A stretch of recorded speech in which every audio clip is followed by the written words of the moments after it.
threatening looking second place behind Brian Uriarte. And of course Pratama set the fastest lap. Goes a little bit wide onto the green then, so he might himself have a track limits warning, but they have officially done it. Yeah, and he wants to be running away with it by this point in the championship, didn't he? You know, he looks at what he did last year. For the race so far in taking that second position.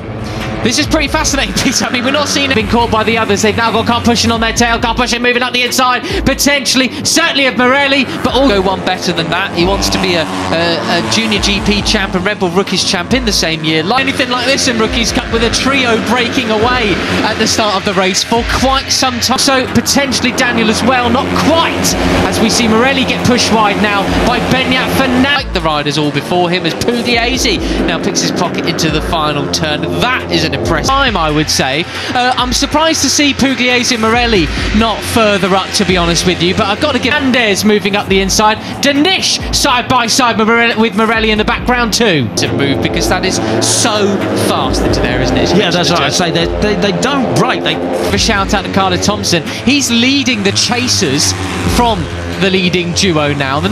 So Uriarte leads from Gonzalez. I wonder now if Gonzalez flick it in there, scrubbing off the speed, then on the brakes as they go into the left-hander. And that's number 50, well on the case in 4th place now. Yeah, he did a 1:49.5. Gonzalez has got with the fellow Spanish one. If the two Spanish can make a break for it, they've got really sensational stuff. Well, now it's getting spicy because Pratama has not got the lead that he once had. If half a second slower than Uriarte and Co up front. Well, in fact, a full second. The slightest advantage over Veda Pratama in 3rd place. But they were half a second. And it's Uriarte up the inside of Pugliese, who gets the switch back there. Or does he? No. Uriarte slower than Veda Pratama. So they've got to find some pace as Carter and the rest of that second place. Slower last time around than Karpushin, Peter, the Yugoslavian rider. He says, no way, chap, I'm out of that into turn 2. Up the climb towards turn 3 we go. And you think if they're going to have any chance of catching this trio with 11 laps to go, there's time in it, but then Kyrgyzstani rider, sorry.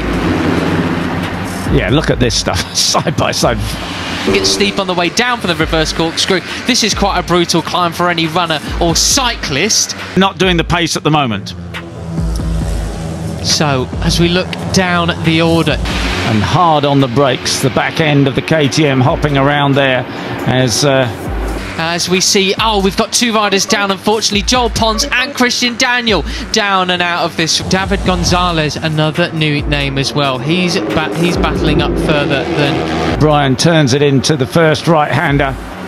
And Agostinelli has got a race as well. That's a big shame. Pons was having a better weekend of it. I saw him earlier. He was pretty happy. He qualified 12th position. He's only a couple of spaces ahead of that, but he's still a lap leading. A long lap penalty.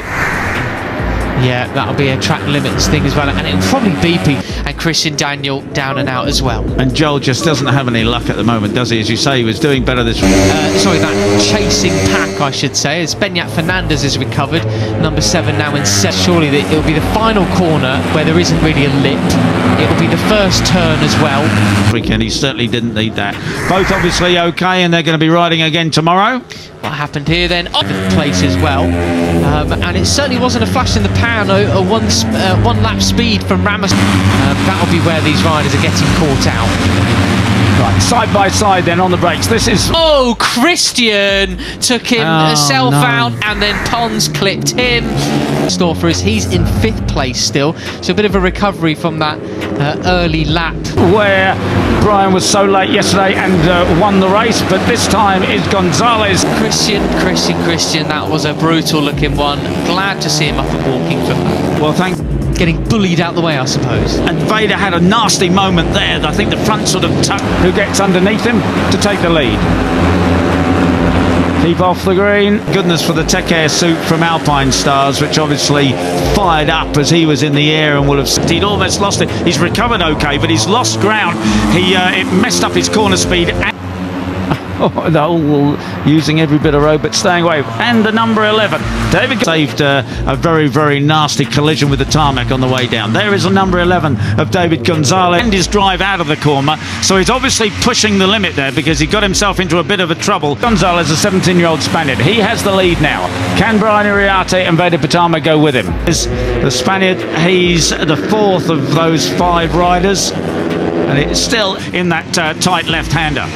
What can you say about Brian Uriarte, Peter? I mean, if there was anybody... Crucially, Peter, into 6th place as they cross the line that time around, Hakim Danish. Is Veda Pratama who has the advantage, Brian Uriarte in 2nd. Look who our top 3 are, who had massive pressure on their shoulders coming into this year. It's surely him, you know, runner-up in the championship last year. Number 13 then, on the chasing pack. Uriarte and Peter, it's as if Pratama never went away and had an injury. It's like we're watching Jerez again. Only just as we're seeing here, this is Veda overtaking Danish there through Gonzalez side by side coming into 2A and 2B. Who's going to be the last on the brakes? It is Gonzalez going way wide. But you've got sporting acts and potentially the extra protagonists as well, the fastest sections of the circuit.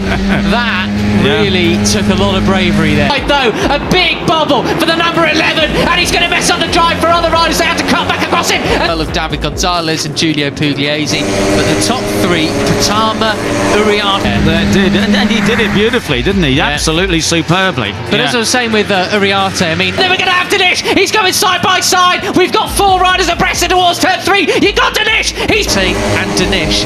This seems like what it's going to be about this season, Peter. It does, and there's the number 30. It's one thing to come in your rookie season and shock everybody with no expectation, but what do you do when there is that back in a 2nd place? It's 1, 2, 3 in the championship, 1, 2, 3 in the race, and it been pulling out of the slipstream, passing Brian Uriarte, goes he? No, he doesn't. Brian Uriarte on the 51. Expectation. Well, he's harnessing it, and he's doing very well with it at the moment. Well, that's right. All changes in the blink of an eye, as we see, unfortunately, Tinez has gone down.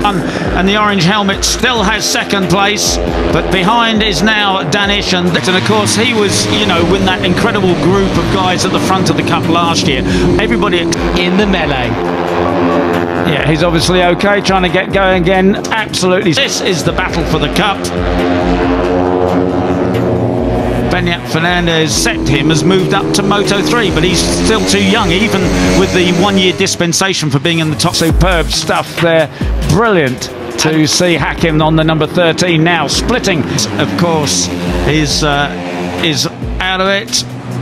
He's in 3 in the Rookies Cup. He's not old enough to ride in Moto 3, otherwise he'd be in the GPs now. His 2 championship riders, that is the order they run in the championship. Uriarte 2nd place in the points, but he's not going to be there, I think, at the end of. So there is that expectation that he really should be a notch above these guys. See, Danish and Veda Pratama, 1, 2.